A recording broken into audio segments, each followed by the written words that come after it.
Sumabog ang isang improvised explosive device sa lagayan ng bagahe ng isang bus sa Carmen, North Cotabato. Patay sa pagsabog ang 2 pasahero. 18 naman ang sugatan. Makibalita tayo kay GMA News stringer Williamor Magbanwa. Mula sa Tacurong, Sultan Kudarat, papunta sana ang rural transit bus na ito sa Cagayan de Oro City. Nang biglang sumabog ang baggage compartment nito kaninang mag-aalas 11 ng umaga. Nasa bahagi na noon ng bayan ng Carmen ng bus.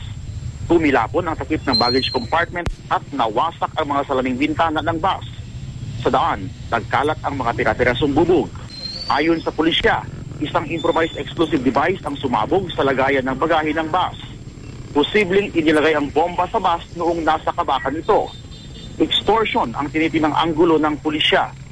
Iniimbestigahan na ang umano'y mga bantang natatanggap ng Rural Transit Bus Company.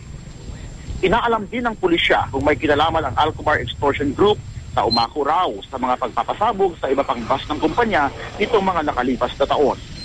Wala pang inilalabas na opisyal na pahayag ang pamunuan ng Rural Transit Bus Company. Williamor Magbanwa, GMA News.